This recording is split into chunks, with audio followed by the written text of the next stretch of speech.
top panel here is one of the important elements here. So we have this top panel fixed layer, which is the fixed is what's going to make it float on top of everything. And then on top of that, we have this top background layer with a gradient overlay. And we can just take a look at the gradient. You see it's a semi-transparent gradient from black to transparent. How do you make that? Well, that's actually a important thing to know if you haven't used this feature of Photoshop before. Basically, you've got color stops in a gradient and you've got transparency stops. So we can change the color of a gradient by clicking on these bottom stops, but the upper stops are where we actually change the transparency. So you click on one, and I can come down here and change this to be opacity 100, and we're going from solid color red to solid color white, and it hides everything underneath it. You can see in the document in the background. But if instead I change this stop to be 0%, you'll see now it's going from solid color red to completely transparent white. So you really barely even see the white. It just sort of influences the color of the red as it goes away. If we don't want it to do that, we can change it to red as well down here, and that'll subtly change the effect.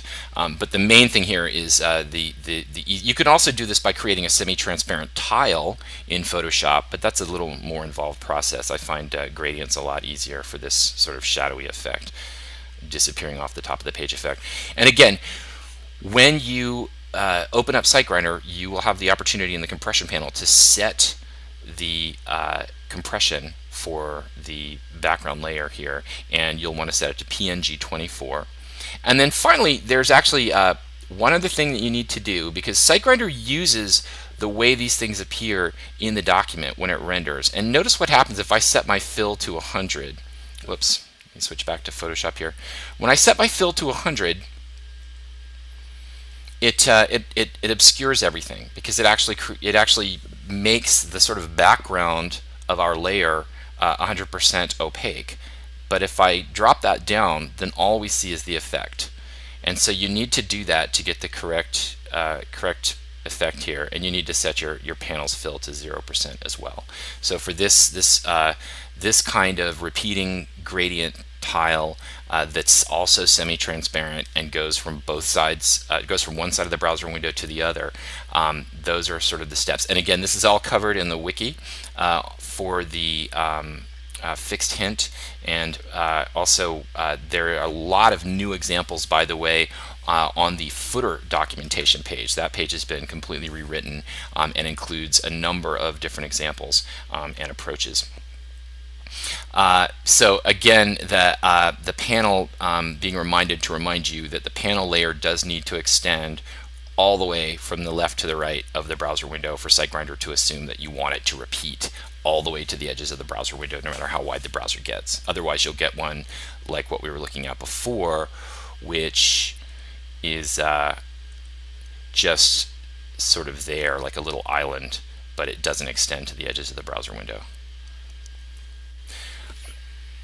What I want to do now is move on, since we're talking about headers, and briefly talk about the new header hint. Now, the header hint is essentially a convenience hint. It doesn't really do anything vis-a-vis headers that's different from what SiteGrinder did before.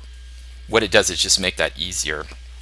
So a header, let's go ahead and look in the, which one is it? This one? I think so. So this one has the new header background right here.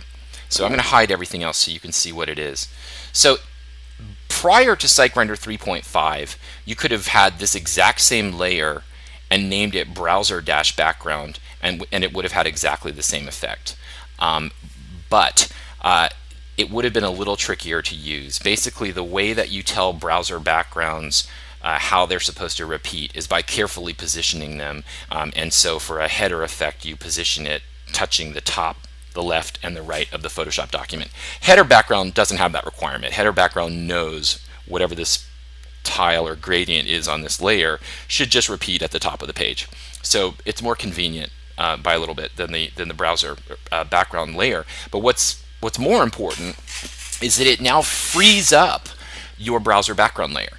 So because you don't have to use the browser background hint for a repeating tile across the top of your document, now you can use the browser background hint to do things like place fixed images behind the content of your document, that kind of thing, so that all of the things that you can do with the browser background color, you can now do in addition to having a header. So you no longer have to use the browser background hint as a header, and that's really the main convenience of the header background. Headers are much less complicated than footers because there's no possibility that anything is between the top of the browser window and the header. The header's always at the very top of your content, whereas footers have to move up and down based on changing vertical size of content that happens all the time, whether your site visitor is changing the size of their fonts or whether you are going in with the content editor and adding or taking away text. Things like that. So footers are more complex. So the header background's very simple hint, works very much like the browser background worked. It just is a new way of achieving this effect. So you can use the browser background hint for all the other things that it can do.